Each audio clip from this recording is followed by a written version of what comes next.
ಎಲ್ಲರಿಗೂ ನಮಸ್ತೆ. Aroma of Coorg ಚಾನಲ್ಗೆ ಸ್ವಾಗತ. ಇವತ್ತು ನಾನು ಮಸಾಲ ಅಕ್ಕಿ ರೊಟ್ಟಿ ಮಾಡೋದು ಹೇಗೆ ಅಂತ ತೋರಿಸ್ಕೊಡ್ತಾ ಇದ್ದೀನಿ. ಮಿಕ್ಕಿರುವ ಅನ್ನದಿಂದ ಸೊಪ್ಪು ಹಾಗೆ ತರಕಾರಿಗಳನ್ನ ಯೂಸ್ ಮಾಡಿಕೊಂಡು ಟೇಸ್ಟಿಯಾಗಿ ಅಕ್ಕಿ ರೊಟ್ಟಿನ ಮಾಡ್ಕೋಬಹುದು. ಬೆಳಗಿನ ಬ್ರೇಕ್ಫಾಸ್ಟ್ಗೆ ಇದನ್ನ ಈಸಿಯಾಗಿ ಮಾಡ್ಕೋಬಹುದು. ಟೇಸ್ಟ್ ಕೂಡ ತುಂಬಾ ಚೆನ್ನಾಗಿರುತ್ತೆ. ಒಂದೇ ಥರ ಬ್ರೇಕ್ಫಾಸ್ಟ್ನ ತಿಂದು ಬೋರ್ ಆಗಿದ್ರೆ ಈ ರೀತಿ ರೊಟ್ಟಿ ಟ್ರೈ ಮಾಡಿ ನೋಡಿ, ತುಂಬ ಚೆನ್ನಾಗಿರುತ್ತೆ. ಇದನ್ನ ಮಾಡೋದು ಹೇಗೆ ಅಂತ ನೋಡೋಣ. ನಾನಿಲ್ಲಿ ಅನ್ನನ ತೊಗೊಂಡಿದ್ದೀನಿ. ನಾನಿಲ್ಲಿ ಮಿಕ್ಕಿರೋ ಅನ್ನದಿಂದ ರೊಟ್ಟಿನ ಮಾಡ್ತಾ ಇರೋದ್ರಿಂದ ಅನ್ನನ ತೊಗೊಂಡಿದ್ದೀನಿ. ಹಾಗೆ 2 ಮೀಡಿಯಮ್ ಸೈಜ್ ಈರುಳ್ಳಿನ ಸಣ್ಣದಾಗಿ ಹೆಚ್ಚಿಟ್ಕೊಂಡಿದ್ದೀನಿ. ಹಾಗೆ ಕರಿಬೇವು, ತೆಂಗಿನಕಾಯಿನ ಸಣ್ಣದಾಗಿ ಪೀಸ್ ಮಾಡಿ ಇಟ್ಕೊಂಡಿದ್ದೀನಿ. ಹಾಗೆ 1 ಸ್ಪೂನ್ನಷ್ಟು ಜೀರಿಗೆನ ತೊಗೊಂಡಿದ್ದೀನಿ. 1 ಮೀಡಿಯಮ್ ಸೈಜ್ ಕ್ಯಾರೆಟ್ನ ಸಣ್ಣದಾಗಿ ತುರಿದಿಟ್ಕೊಂಡಿದ್ದೀನಿ. ಹಾಗೆ ಶುಂಠಿನ ಸಣ್ಣದಾಗಿ ಜಜ್ಜಿಟ್ಕೊಂಡಿದ್ದೀನಿ. ಖಾರಕ್ಕೆ ಬೇಕಾದಷ್ಟು ಹಸಿಮೆಣಸಿನ್ಕಾಯಿನ ಸಣ್ಣದಾಗಿ ಹೆಚ್ಚಿಟ್ಕೋಬೇಕಾಗುತ್ತೆ. ಹಾಗೆ 1 ಕಟ್ನಷ್ಟು ಸಬ್ಸಿಗೆ ಸೊಪ್ಪನ್ನ ಸಣ್ಣದಾಗಿ ಹೆಚ್ಚಿಟ್ಕೊಂಡಿದ್ದೀನಿ. ರುಚಿಗೆ ತಕ್ಕಷ್ಟು ಉಪ್ಪು, 1 ಸ್ಪೂನ್ನಷ್ಟು ಧನಿಯಾ ಪುಡಿ, ಹಾಗೆ 1 ಸ್ಪೂನ್ನಷ್ಟು ಅರಿಶಿನ, ಇಷ್ಟನ್ನು ತೊಗೊಂಡಿದ್ದೀನಿ. ಈಗ ನಾನಿಲ್ಲಿ ಮೊದಲಿಗೆ ಒಂದು ಬಾಣಲಿಗೆ ಸ್ವಲ್ಪ ಎಣ್ಣೆನ ಹಾಕ್ಕೊಂಡು ಎಣ್ಣೆ ಕಾಯ್ದ ಮೇಲೆ ಇದಕ್ಕೆ ಹೆಚ್ಚಿಟ್ಕೊಂಡಿರುವಂತಹ ಈರುಳ್ಳಿನ ಸೇರಿಸ್ಕೋತಾ ಇದ್ದೀನಿ. ಈ ರೀತಿ ಈರುಳ್ಳಿನ ಫ್ರೈ ಮಾಡಿಕೊಂಡು ರೊಟ್ಟಿಗೆ ಸೇರಿಸೋದ್ರಿಂದ ರೊಟ್ಟಿ ಮಾಡುವಾಗ ರೊಟ್ಟಿಯಿಂದ ಈರುಳ್ಳಿ ಉದುರಲ್ಲ, ಚೆನ್ನಾಗಿ ಹೊಂದ್ಕೊಳ್ಳುತ್ತೆ, ರೊಟ್ಟಿ ಜೊತೆ ಚೆನ್ನಾಗಿ ಅಂಟ್ಕೊಳ್ಳುತ್ತೆ. ಹಾಗಾಗಿ ನಾನೆಲ್ಲ ಮಸಾಲ ಐಟಮ್ಗಳನ್ನು ಸ್ವಲ್ಪ ಫ್ರೈ ಮಾಡ್ಕೋತಾ ಇದ್ದೀನಿ. ಇದಕ್ಕೆ ಹೆಚ್ಚಿಟ್ಕೊಂಡಿರುವಂಥ ಹಸಿಮೆಣಸಿನ್ಕಾಯಿನ ಸೇರಿಸ್ಕೊಳ್ಳೋಣ. ಈ ಥರ ಫ್ರೈ ಮಾಡಿ ಹಾಕೋದ್ರಿಂದ ಟೇಸ್ಟ್ ಕೂಡ ತುಂಬಾ ಚೆನ್ನಾಗಿ ಬರುತ್ತೆ. ಹಾಗೆ ಚೆನ್ನಾಗಿ ಮಸಾಲೆ ಜೊತೆ ಇದು ಹೊಂದ್ಕೊಳ್ಳುತ್ತೆ. ಈಗ ಇದಕ್ಕೆ ಸ್ವಲ್ಪ ಜೀರಿಗೆನೂ ಸೇರಿಸ್ಕೊಂಡು ಫ್ರೈ ಮಾಡ್ಕೋಬೇಕಾಗುತ್ತೆ. ಹಾಗೆ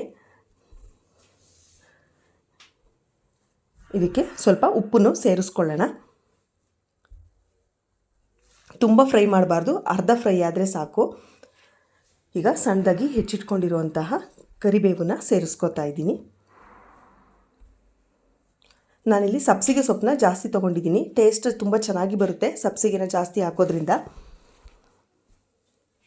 ಈಗ ಇದು ಸ್ವಲ್ಪ ಫ್ರೈ ಆದಮೇಲೆ ಇದಕ್ಕೆ ತೆಂಗಿನಕಾಯಿನ ಸೇರಿಸ್ಕೊಳ್ಳೋಣ. ಸಣ್ಣದಾಗಿ ಪೀಸ್ ಮಾಡಿ ಇಟ್ಕೊಂಡಿದ್ದೀನಿ. ನೀವು ಬೇಕಿದ್ರೆ ತೆಂಗಿನ ತುರಿನೂ ಸೇರಿಸ್ಕೋಬಹುದು. ಈ ರೀತಿ ತೆಂಗಿನಕಾಯಿನ ಪೀಸ್ ಮಾಡಿ ಹಾಕೋದ್ರಿಂದ ಟೇಸ್ಟ್ ತುಂಬ ಚೆನ್ನಾಗಿ ಬರುತ್ತೆ. ರೊಟ್ಟಿ ತಿನ್ನುವಾಗ ತೆಂಗಿನಕಾಯಿ ಪೀಸಸ್ಸು ಸಿಗೋದ್ರಿಂದ ತುಂಬ ಚೆನ್ನಾಗಿರುತ್ತೆ.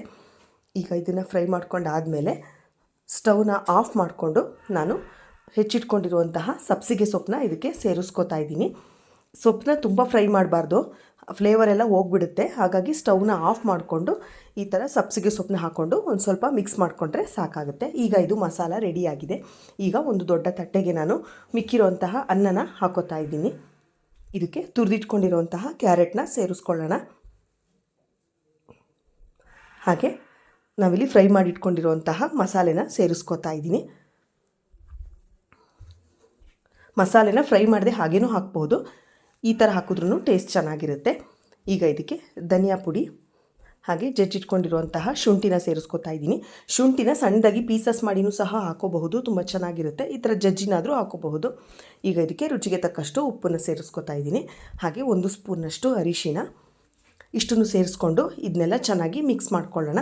ಇದನ್ನೆಲ್ಲ ಚೆನ್ನಾಗಿ ಮಿಕ್ಸ್ ಮಾಡಿದ್ಮೇಲೆ ಇದಕ್ಕೆ ಅಕ್ಕಿ ಹಿಟ್ಟನ್ನು ಸೇರಿಸ್ಕೋಬೇಕಾಗುತ್ತೆ. ಮೊದಲೇ ಅಕ್ಕಿ ಹಿಟ್ಟನ್ನ ಹಾಕಿಬಿಟ್ರೆ ನೀಟಾಗಿ ಮಿಕ್ಸ್ ಆಗೋಲ್ಲ. ಹಾಗಾಗಿ ನಾನೀಗ ಮಸಾಲೆನ ಚೆನ್ನಾಗಿ ಅನ್ನದ ಜೊತೆ ಮಿಕ್ಸ್ ಮಾಡ್ಕೋತಾ ಇದ್ದೀನಿ. ನೋಡಿ, ಇದು ಚೆನ್ನಾಗಿ ಮಿಕ್ಸ್ ಆಗಿದೆ. ಇದಕ್ಕೆ ಹದ ನೋಡಿಕೊಂಡು ಅಕ್ಕಿ ಹಿಟ್ಟನ್ನು ಸೇರಿಸ್ಕೋಬೇಕಾಗತ್ತೆ. ಈಗ ಅಕ್ಕಿ ಹಿಟ್ಟನ್ನ ಸೇರಿಸ್ಕೊಂಡ್ಮೇಲೆ ಇದನ್ನೆಲ್ಲ ಚೆನ್ನಾಗಿ ಮಿಕ್ಸ್ ಮಾಡ್ಕೊಳ್ಳೋಣ. ಮಿಕ್ಸ್ ಮಾಡಿಕೊಂಡು ಇದನ್ನ ಚೆನ್ನಾಗಿ ನಾದ್ಕೋಬೇಕಾಗುತ್ತೆ. ಅನ್ನ ಎಲ್ಲ ಚೆನ್ನಾಗಿ ಸ್ಮ್ಯಾಶ್ ಆಗಬೇಕು, ಅಲ್ಲಿವರೆಗೂ ಇದನ್ನು ನಾದ್ಕೋಬೇಕಾಗುತ್ತೆ. ಅಕ್ಕಿ ಹಿಟ್ಟನ್ನ ನೋಡಿಕೊಂಡು ನಾದ್ಕೊಳ್ಳಿ. ನೀವಿನ್ನೂ ನಮ್ಮ ಚಾನಲ್ಗೆ ಸಬ್ಸ್ಕ್ರೈಬ್ ಆಗಿಲ್ಲ ಅಂದರೆ ಈಗಲೇ ಸಬ್ಸ್ಕ್ರೈಬ್ ಮಾಡಿಕೊಂಡು ಪಕ್ಕದಲ್ಲಿರುವಂತಹ ಬೆಲ್ಲೈಕನ್ನ ಕ್ಲಿಕ್ ಮಾಡಿ. ನಾವು ಮಾಡೋ ಎಲ್ಲ ಹೊಸ ವೀಡಿಯೋಗಳ ನೋಟಿಫಿಕೇಷನ್ ನಿಮಗೆ ಬರುತ್ತೆ. ಇದೇ ರೀತಿ ಆರೋಗ್ಯಕರವಾದ ಅಡುಗೆಗಳಿಗೋಸ್ಕರ ನಮ್ಮ ಚಾನಲ್ನ ವೀಕ್ಷಿಸ್ತಾ ಇರಿ. ನೋಡಿ, ಈ ರೀತಿ ಎಲ್ಲನೂ ಚೆನ್ನಾಗಿ ನಾದ್ಕೋಬೇಕಾಗುತ್ತೆ. ಚೆನ್ನಾಗಿ ನಾದ್ಕೊಂಡ್ರೆ ಮಸಾಲೆ ಎಲ್ಲ ಚೆನ್ನಾಗಿ ಮಿಕ್ಸ್ ಆಗುತ್ತೆ. ಇದೇ ರೀತಿ ಎಲ್ಲನೂ ನಾದಿ ಇಟ್ಕೊಳ್ಳೋಣ. ಲಾಸ್ಟ್ ಟೈಮ್ ನಾನು ಮಲ್ಟಿಗ್ರೈನ್ ಮಸಾಲ ರೊಟ್ಟಿ ಮಾಡೋದು ಹೇಗೆ ಅಂತ ತೋರಿಸ್ಕೊಟ್ಟಿದ್ದೆ. ನಾನು ಅದಕ್ಕೆ ಜೋಳ, ರಾಗಿ ಹಾಗೆ ಅಕ್ಕಿ ಹಿಟ್ಟು 3 ಸೇರಿಸಿ ರೊಟ್ಟಿ ಮಾಡ್ಕೊಂಡಿದ್ದೆ. ಈ ಸಲ ಬರೀ ಅಕ್ಕಿ ಹಿಟ್ಟನ್ನು ಸೇರಿಸಿ ರೊಟ್ಟಿ ಮಾಡೋದು ಹೇಗೆ ಅಂತ ತೋರಿಸ್ಕೊಡ್ತಾ ಇದ್ದೀನಿ. ನೀವು ಬೇಕಿದ್ರೆ ರಾಗಿ ರೊಟ್ಟಿನೂ ಇದೇ ರೀತಿ ಮಸಾಲ ರಾಗಿ ರೊಟ್ಟಿ ಮಾಡ್ಕೋಬಹುದು. ಅಕ್ಕಿ ಹಿಟ್ಟು ಬದಲು ರಾಗಿ ಹಿಟ್ಟನ್ನು ಹಾಕ್ಕೊಂಡು ಮಾಡಿಕೊಂಡ್ರೆ ಅದು ತುಂಬ ಚೆನ್ನಾಗಿರುತ್ತೆ. ಈಗ ಇದಕ್ಕೆ ಇನ್ನೊಂದು ಸ್ವಲ್ಪ ಅಕ್ಕಿ ಹಿಟ್ಟನ್ನ ಸೇರಿಸ್ಕೋತಾ ಇದ್ದೀನಿ. ಸೇರಿಸ್ಕೊಂಡು ಇದನ್ನ ಚೆನ್ನಾಗಿ ಮಿಕ್ಸ್ ಮಾಡ್ಕೊಳ್ಳೋಣ. ತುಂಬ ಗಟ್ಟಿ ಮಾಡ್ಕೋಬಾರ್ದು, ಅದನ್ನು ನೋಡಿಕೊಂಡು ಸ್ವಲ್ಪ ಹಿಟ್ಟನ್ನ ಸೇರಿಸ್ಕೊಂಡ್ರೆ ಸಾಕಾಗುತ್ತೆ. ತುಂಬ ಹಿಟ್ಟು ಜಾಸ್ತಿ ಹಾಕಿದ್ರೆ ರೊಟ್ಟಿ ಒರಟಾಗುತ್ತೆ, ಸ್ಮೂತಾಗಿ ಬರಲ್ಲ.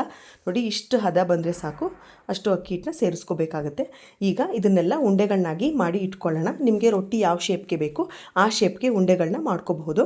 ಕೈನ ಸ್ವಲ್ಪ ನೀರು ಮಾಡಿಕೊಂಡು ಈ ರೀತಿ ಉಂಡೆ ಮಾಡಿದ್ರೆ ಅಂಟಲ್ಲ, ನೀಟಾಗಿ ಬರುತ್ತೆ. ನೋಡಿ ನಾನು ಈ ಸೈಜಲ್ಲಿ ಉಂಡೆಗಳನ್ನ ಮಾಡಿ ಇಟ್ಕೊಂಡಿದ್ದೀನಿ.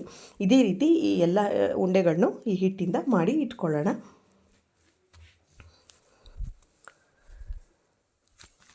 ನೀವು ಬರೀ ಅಕ್ಕಿ ಹಿಟ್ಟಿಂದ ರೊಟ್ಟಿ ಮಾಡೋದಕ್ಕಿಂತ ಈ ರೀತಿ ಅನ್ನದಿಂದ ರೊಟ್ಟಿ ಮಾಡಿದ್ರೆ ಟೇಸ್ಟು ತುಂಬಾ ಚೆನ್ನಾಗಿರುತ್ತೆ. ಹಾಗೆ ಸಂಜೆನೂ ಇದನ್ನು ಇಟ್ಕೊಂಡು ತಿನ್ನಬಹುದು. ಬೆಳಗ್ಗೆ ಬ್ರೇಕ್ಫಾಸ್ಟ್ಗೆ ತುಂಬಾ ಚೆನ್ನಾಗಿರುತ್ತೆ.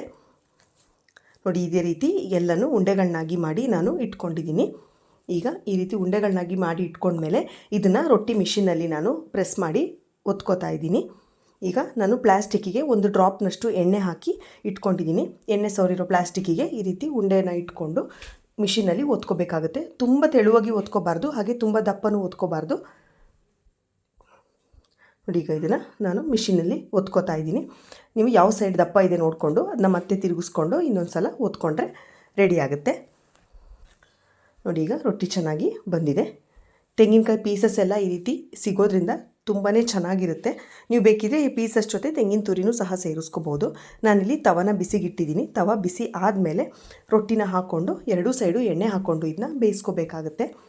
ಮೀಡಿಯಮ್ ಫ್ಲೇಮ್ ಇಟ್ಕೊಂಡು ಇದನ್ನ ಬೇಯಿಸ್ಕೋಬೇಕು.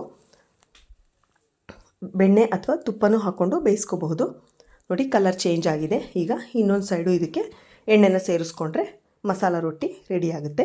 ಟೇಸ್ಟ್ ತುಂಬಾ ಚೆನ್ನಾಗಿರುತ್ತೆ. ಒಂದು ಸಲ ಟ್ರೈ ಮಾಡಿ ನೋಡಿ, ಎಲ್ಲ ಇಷ್ಟಪಟ್ಟು ತಿಂತಾರೆ. ಸಬ್ಸಿಗೆ ಸೊಪ್ಪನ್ನ ಸ್ವಲ್ಪ ಜಾಸ್ತಿ ಸೇರಿಸಿದ್ರೆ ಟೇಸ್ಟ್ ತುಂಬಾ ಚೆನ್ನಾಗಿರುತ್ತೆ. ನೀವು ಬೇಕಿದ್ರೆ ಇದ್ರ ಜೊತೆಗೆ ಸ್ವಲ್ಪ ಮೆಂತ್ಯ ಸೊಪ್ಪು ಹಾಗೆ ಅರಿವೆ ಸೊಪ್ಪನ್ನು ಸೇರಿಸ್ಕೋಬಹುದು, ತುಂಬ ಚೆನ್ನಾಗಿರುತ್ತೆ. ಈ ರೀತಿ ಬೇಯಿಸ್ಕೊಳ್ಳೋದ್ರಿಂದ ಟೇಸ್ಟ್ ತುಂಬಾ ಚೆನ್ನಾಗಿ ಬರುತ್ತೆ. ನೀವು ಈ ರೊಟ್ಟಿನ ಬೆಣ್ಣೆ ಅಥವಾ ತುಪ್ಪದ ಜೊತೆ ತಿನ್ನಬಹುದು, ಅಥವಾ ಮೊಸರು ಚಟ್ನಿ ಅಥವಾ ಕರಿ ಜೊತೆನೂ ತಿನ್ನೋಕ್ಕೆ ತುಂಬ ಚೆನ್ನಾಗಿರುತ್ತೆ. ತೆಂಗಿನಕಾಯಿ ಚಟ್ನಿ ಜೊತೆನೂ ಇದು ಒಳ್ಳೆ ಕಾಂಬಿನೇಷನ್ ಕೊಡುತ್ತೆ. ನೋಡಿ ಎಷ್ಟು ಚೆನ್ನಾಗಿ ಕಲರ್ಫುಲ್ಲಾಗಿ ಬಂದಿದೆ ಅಂತ. ಹಾಗೆ ತುಂಬ ಸ್ಮೂತಾಗಿಯೂ ಸಹ ಇದು ಬರುತ್ತೆ. ಟೇಸ್ಟ್ ಕೂಡ ತುಂಬಾ ಚೆನ್ನಾಗಿರುತ್ತೆ. ನೀವು ಖಾರ ನೋಡಿಕೊಂಡು ಮೆಣಸಿನಕಾಯಿನ ಸೇರಿಸ್ಕೋಬಹುದು. ಇಷ್ಟ ಆಗಿದ್ದರೆ ಒಂದು ಲೈಕ್ ಕೊಟ್ಟು ವಿಡಿಯೋ ಹೇಗಿತ್ತು ಅಂತ ಕಮೆಂಟ್ ಮಾಡಿ ತಿಳಿಸಿ.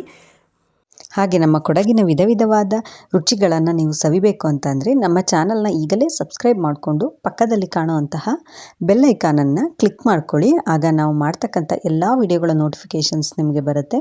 ನಾವು ಡಿಫ್ರೆಂಟ್ ಆಗಿರೋ ಬ್ರೇಕ್ಫಾಸ್ಟ್ ರೆಸಿಪಿಗಳನ್ನ ಹೀಗೆ ಅಪ್ಲೋಡ್ ಮಾಡ್ತಾ ಇರ್ತೀವಿ. Thank you.